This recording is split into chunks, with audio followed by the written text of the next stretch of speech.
Hello students, मैं हूं गुंजन एरन और आज क्लास 12 भौतिक विज्ञान में हमारा टॉपिक है दो समांतर विद्युत धाराओं अर्थात धारावाही चालक तारों के बीच में चुंबकीय बल magnetic force between two parallel current carrying conducting wires.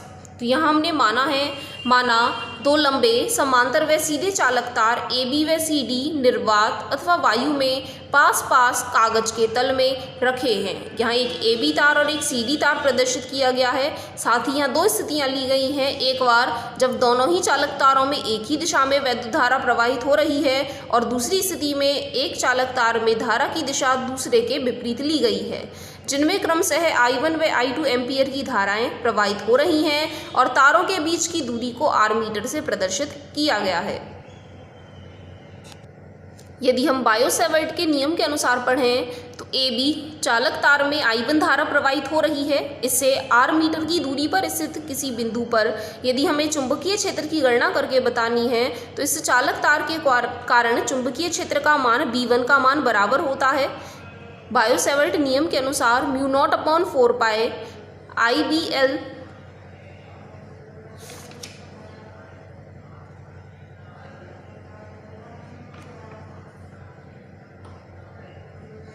बराबर होता है μ0/2 पाई गुणा में I/R। अब यहाँ I का मान I1 के बराबर है, R का मान R के बराबर लिया है, तो इसीलिए हम यहाँ इस चालक तार AB के द्वारा CD चालक तार पर स्थित किसी बिंदु पर लगने वाले चुंबकीय क्षेत्र की गणना करके बता सकते हैं, V1 का मान ज्ञात करके बता सकते हैं। तो हमने यहाँ यही लिख करके बताया बायो-सैवर्ट के नियमानुसार चालक तार AB की धारा I1 के कारण चालक तार CD के किसी बिंदु पर चुंबकीय बल क्षेत्र V1 का मान बराबर होगा μ0/2 पाई गुणा में I1/R, जिसका मात्रक होता है न्यूटन प्रति एम्पीयर मीटर। साथ ही इसकी जो दिशा होगी वह कागज के तल के लंबवत नीचे की ओर होगी, इसीलिए CD पर उसे क्रॉस के द्वारा प्रदर्शित किया गया है, जो कि B की दिशा को लंबवत नीचे की ओर प्रदर्शित कर रहे हैं, अंदर की ओर प्रदर्शित कर रहे हैं। साथ ही चालक तार CD में धारा I2 प्रवाहित हो रही है, जो चुंबकीय बल क्षेत्र B1 के लंबवत है। इसीलिए चालक तार CD की L लंबाई पर चुंबकीय क्षेत्र B1 के कारण लगने वाला बल बराबर होगा IBL sin थीटा के। अब यहाँ I का मान I2 के बराबर है, क्योंकि CD में I2 धारा प्रवाहित हो रही है। B1 चुंबकीय क्षेत्र के कारण L लंबाई दे रखी है और थीटा का मान 90 अंश है, क्योंकि चालक तार CD की L लंबाई पर लंबवत है। चुंबकीय बल जो क्षेत्र है B1 के लंबवत दे रखा है धारा I2 का मान, क्योंकि यहाँ जो थीटा होता है वह चुंबकीय क्षेत्र और धारा के बीच में ही कोण होता है। तो I2 B1 और साइन थीटा 90 का मान 1 के बराबर रख लेने पर L बचेगा केवल यहाँ I2। अब B1 का मान यदि हम यहाँ ऊपर से लगा लेते हैं गुणा में L, साथ ही μ0/2 पाई को अलग कर लें तो I1 I2 गुणा में L/R न्यूटन। तो इस प्रकार चालक तार CD की प्रति मीटर लंबाई पर लगने वाला बल हम ज्ञात करके बता सकते हैं।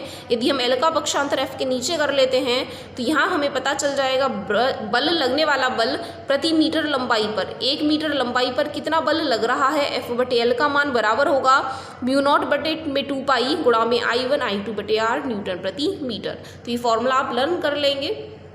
साथ ही दो परस्पर समांतर धारावाही तारों में समान दिशा में धारा प्रवाहित होने पर दोनों के मध्य आकर्षण बल पाया जाता है। यदि दोनों ही तारों में एक ही दिशा में धारा प्रवाहित हो रही है तो दोनों के बीच में आकर्षण बल होगा, जबकि धारा की दिशा यदि विपरीत है तो वहाँ प्रतिकर्षणात्मक बल उत्पन्न होता है। इसीलिए समांतर धाराएं आकर्षित करती हैं और प्रति समांतर धाराएं प्रतिकर्षित करती हैं, ऐसा रिजल्ट निकाला जा सकता है। वैद्युत धारा के मात्रक एम्पीयर की SI पद्धति में यदि हम परिभाषा निकालें इस फॉर्मूले के अकॉर्डिंग ही, तो अभी हमने फॉर्मूला पढ़ा F/L बराबर μ0/2 पाई इंटू में I1 I2/L। यदि हम I1 और I2 दोनों का मान 1 एम्पीयर और R का मान 1 मीटर रख लेते हैं तो F/L का मान हमें मिलेगा, इन सभी का मान तो 1 रख लिया है, μ0/2 पाई। साथ ही μ0 का मान बराबर होता है 4 पाई गुणा 10⁻⁷ के बटे में 2 पाई ऐसे का ऐसा।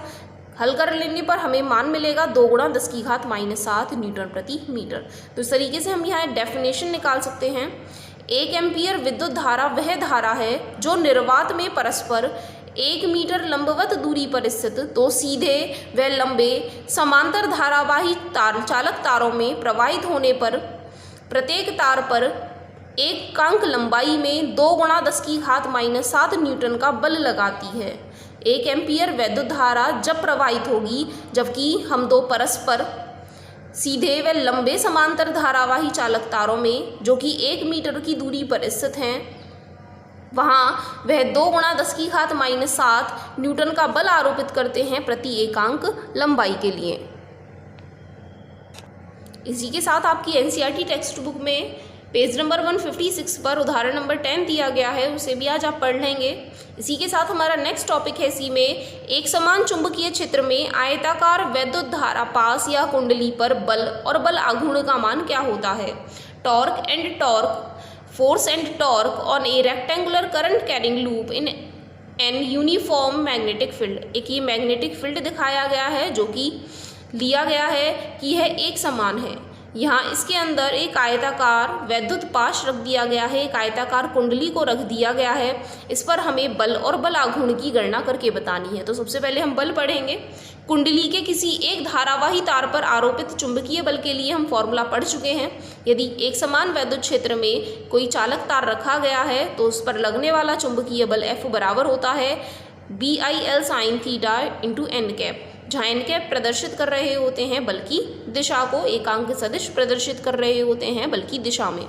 यदि हम सबसे पहले निकालें धारावाही तार PQ पर आरोपित बल, क्योंकि ये जो आयताकार कुंडली है वह भी 4 सीधे चालक तारों से मिलकर के बनी है, तो यदि हम पहले निकालें धारावाही तार PQ पर आरोपित बल तो FPQ बराबर, अब यहाँ आप देखेंगे B की दिशा भी इसी दिशा में है और यहाँ जो धारा बह रही है वह भी इसी दिशा में है, इसीलिए इनके बीच में जो कोण का मान होगा वह 0 के बराबर होगा और थीटा की जगह यहाँ 0 रख लेने पर साइन थीटा का मान 0 होने के कारण F का मान भी हमें 0 ही मिल जाएगा। सेकंड केस, यदि हम QR में ले रहे हैं तो QR में धारा का मान नीचे की तरफ है जबकि यहाँ B का मान इस दिशा में है, अर्थात इन दोनों के बीच में 90 अंश का कोण बन रहा है। थीटा का मान 90 अंश के बराबर होगा। थीटा की जगह 90 अंश लगा लेने पर हमें FQR का मान मिल जाएगा ILB, जिसकी दिशा लंबवत ऊपर की ओर आते हुए होगी। पॉइंट का मतलब है कि यह अपवार्ड डायरेक्शन में आ रही है, ऊपर की तरफ निकल करके आ रही है, और ये जो क्रॉस होते हैं क्रॉस प्रदर्शित करते हैं कि ये डाउनवर्ड डायरेक्शन में है, नीचे की दिशा में जा रहे हैं। इसी तरीके से पॉइंट नंबर 3 में देखेंगे तो धारावाही तार RS पर आरोपित बल, फिर से आप यहाँ देखें तो B का मान जो हमें दे रखा है वह इस दिशा में है और धारा का मान इस दिशा में प्रवाहित हो रहा होगा। इस स्थिति में थीटा का मान 180 अंश होगा, फिर से साइन 180 का मान 0 के बराबर होता है, इसीलिए FRS का मान भी 0 के बराबर ही आ जाएगा। उसके बाद केस नंबर 4 है धारावाही तार SP पर आरोपित बल। SP पर आरोपित बल का मान ज्ञात करके बताएंगे। तो इन दोनों के बीच में यदि आप कोण देखें B वेक्टर और यह है I वेक्टर, इन दोनों के बीच में कोण का मान फिर से कितना मिलने वाला है 90 अंश के बराबर, इसीलिए हमें फिर से मान मिलेगा FSP बराबर ILB, साइन थीटा की जगह 1 आ जाएगा क्योंकि थीटा का मान 90 के बराबर है।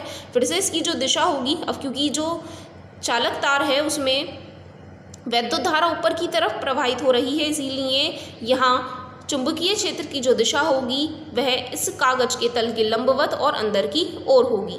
अतः संपूर्ण धारावाही आयताकार कुंडली पर आरोपित बल का मान लिखें तो चारों चालक तारों के द्वारा अलग अलग जो भी हमें बल प्राप्त हुआ है उन सभी को जोड़ लें। तो पहला मान 0 था, दूसरा वाला मान जो भी हमें प्राप्त हुआ तीसरा, और यह है चौथा मान।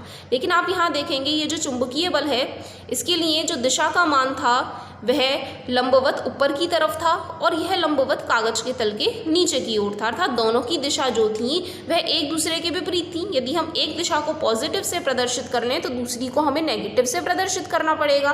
फिर से ये दोनों एक दूसरे को कैंसिल आउट कर देंगे और F नेट का मान 0 के बराबर हमें मिल जाएगा। अतः कुल जो लगने वाला बल है एक समान चुंबकीय क्षेत्र में यदि कोई आयताकार वैद्युत धारा पाश रखा गया है तो उस पर कोई भी बल कार्यरत नहीं होता है। तो किसी भी प्रकार की आकृति कुंडली पर समरूप चुंबकीय क्षेत्र में आरोपित चुंबकीय बल का मान 0 प्राप्त होता है। अतः कुंडली की रैखिक गति प्रारंभ नहीं होती है, जहाँ जैसे कुंडली जिस स्थिति में रखी हुई है वैसे ही रखी रहेगी। इसी के साथ बलाघूर्ण को और पढ़ना है, टॉर्क को और पढ़ लेना है। तो अभी जैसे हमने पीछे कैलकुलेशन की थी कि धारावाही आयताकार कुंडली के तार पी क्यू और आर एस पर आरोपित बल शून्य था, क्योंकि वहाँ पर जो थीटा का मान था वह 0 डिग्री और 180 अंश था। लेकिन तार क्यू आर और एस पी पर हमें दो समान परिमाण वाले और विपरीत दिशा में बल कार्यरत प्राप्त हुए थे। दोनों परिमाण में तो समान थे, लेकिन दिशा में दोनों बल विपरीत थे, अर्थात एक बलयुग्म उन पर कार्यरत था। तो जो कुंडली वहाँ एक समान वैद्युत क्षेत्र में रखी हुई थी, उस पर दो समान परिमाण एवं विपरीत दिशा में बल कार्यरत कर रहे थे, जो कि एक बलयुग्म बना रहे थे। इसीलिए बलयुग्म का जो बलाघूर्ण दिया जाता है वो टॉर्क बराबर होगा F × R परपेंडिकुलर से। अब F का मान हमने पढ़ा है ILB के बराबर, अभी पीछे हमने कैलकुलेट किया था जब 90 होती है थीटा की वैल्यू, तो F का मान ILB के बराबर होगा। और R परपेंडिकुलर वाली वैल्यू देखें, ये जो दोनों चालक तार हैं इनके बीच में लंबवत दूरी का मान, इनके बीच में लंबवत दूरी का मान b दिया गया है। यदि हमें इन दोनों चालक तारों के बीच में लंबवत दूरी देखनी होती तो हम इस दूरी का मान l लेकर के चल रहे होते, लेकिन इस समय इन दोनों चालक तारों के बीच की लंबवत दूरी का मान b के बराबर है, तो इसीलिए r परपेंडिकुलर की वैल्यू को हम b लगा लेंगे। साथ ही हमने पढ़ा है आयताकार जो भी कुंडली दे रखी है उसके लिए क्षेत्रफल का मान लंबाई गुणा चौड़ाई होता है, तो इसीलिए L × B को चेंज करके हम A में बदल सकते हैं। तो यहाँ से टॉ के लिए फॉर्मूला मिल जाता है IAB। एक स्पेशल केस और, यदि कुंडली में फेरों की संख्या n के बराबर हो, अभी तो केवल हमने एक फेरे वाली कुंडली की बात की, यदि इस कुंडली में n फेरे हों तब इसके पर जो बलाघूर्ण लग रहा होगा वह भी n गुना हो जाएगा, NAIB के द्वारा हम उसे देंगे। लेकिन साथ ही NAI का मान m के बराबर होता है, चुंबकीय आघूर्ण होता है, चुंबकीय आघूर्ण बराबर होता है क्षेत्रफल गुणा उसमें प्रवाहित होने वाली धारा के। n तो प्रदर्शित कर रहे हैं कुंडलियों में फेरों की संख्या, बाकी चुंबकीय आघूर्ण m का मान होता है क्षेत्रफल गुणा उसमें प्रवाहित होने वाली धारा। तो यदि हम इस NAI को m से बदल लेते हैं तो हमें टॉ का मान मिल जाएगा m × V, जहाँ थीटा का मान हमने 90 डिग्री लेकर के इसे सॉल्व किया है, क्योंकि यहाँ पर जो अभी हमने परिमाण निकाले थे वह थीटा बराबर 90 अंश रख करके निकाले थे। तो यह जो बलाघूर्ण हमें प्राप्त हुआ है वह उस स्थिति में प्राप्त हुआ है जबकि QR और SP वैद्युत क्षेत्र के साथ 90 अंश का कोण बना रहे हैं, तो टॉ का मान हमें MB प्राप्त होगा। लेकिन यदि उस स्थिति में जबकि QR और SP वहाँ थीटा बराबर 90 अंश कोण ना बना रहे हों, बल्कि थीटा का मान थीटा ही लेकर के हम चल रहे हों, तो यदि हम सामान्य स्थिति की बात करें, जनरल केस की तरह उसे पढ़ें, तो सामान्य स्थिति में यदि m वेक्टर चुंबकीय आघूर्ण और v वेक्टर यह दिया गया चुंबकीय क्षेत्र के मध्य कोण थीटा हो, तब टॉ वेक्टर का मान बराबर होगा m vector cross v vector के, और क्रॉस प्रोडक्ट बराबर होता है साइन थीटा के माइनस में थीटा कैप। यहाँ जो उत्पन्न बलाघूर्ण है उसे प्रत्यानयन बलाघूर्ण कहा जाता है। ये जो बलाघूर्ण होता है वह चुंबकीय आघूर्ण को चुंबकीय क्षेत्र के समांतर लाने का प्रयास करता है। जो बलाघूर्ण होते हैं, चाहे वो वैद्युत क्षेत्र में पढ़ रहे हों चाहे चुंबकीय क्षेत्र में पढ़ रहे हों, सभी का काम होता है कि वहाँ एक जो बलाघूर्ण बलयुग्म कार्य कर रहा है वह रखी गई वस्तु को, जो भी एक समान वैद्युत क्षेत्र में या एक समान चुंबकीय क्षेत्र में रखी गई है, वह उन्हें उसी क्षेत्र की दिशा में लाने का प्रयास करते हैं। तो इसलिए बलाघूर्ण चुंबकीय आघूर्ण को चुंबकीय क्षेत्र के समांतर लाने का प्रयास करता है, m वेक्टर को वह v वेक्टर की दिशा में लाने का प्रयास करता है। विशेष स्थितियाँ, यदि थीटा का मान 0 के बराबर या 180 अंश के बराबर हो तो टॉ का मान 0 के बराबर होगा, सबसे न्यूनतम होगा। लेकिन यदि थीटा का मान 90 अंश है तो टॉ का मान m × v अधिकतम मान को प्रदर्शित कर रहा होगा। साथ ही इससे रिलेटेड एक नोट पॉइंट और है कि यदि किसी कुंडली को एक समान चुंबकीय क्षेत्र में लटका दिया जाए तथा यह स्वतंत्रता पूर्वक घूम सके, तब साम्य अवस्था में कुंडली पर आरोपित बल तथा बलाघूर्ण दोनों ही शून्य होंगे, क्योंकि बलाघूर्ण चुंबकीय आघूर्ण को चुंबकीय क्षेत्र के समांतर लाने का प्रयास करता है, और उस स्थिति में थीटा का मान 0 के बराबर हो जाएगा। जब हम उसे चुंबकीय क्षेत्र में फ्रीली सस्पेंड कर देंगे वह स्वतंत्रता पूर्वक घूम पाएगी। तो जैसे ही वो साम्य अवस्था में आ जाएगी, साम्य अवस्था का मतलब है जब थीटा का मान 0 के बराबर हो जाएगा, जो कुंडली है वह वैद्युत क्षेत्र की दिशा में ही अपने आप को स्थापित कर लेगी। तो इस स्थिति में जब थीटा का मान 0 हो जाएगा, और साथ ही बल और बलाघूर्ण दोनों के मान ही शून्य हो जाएंगे। बल का मान तो पहले से भी 0 ही हम शो कर रहे हैं, बलाघूर्ण भी शून्य हो ही जाएगा जबकि वह साम्य अवस्था में आ जाएंगे। इसी के साथ आपकी NCERT टेक्स्ट बुक में पेज नंबर 159 और 160 पर एग्जाम्पल नंबर 11 और 12 दिए गए हैं। अभी जो हमने यहाँ डेरिवेशंस पढ़े हैं उन्हीं से ही रिलेटेड, तो उन क्वेश्चंस को भी आज आप कवर कर लेंगे। साथ ही अपनी आज की इस वीडियो में इतना ही। धन्यवाद।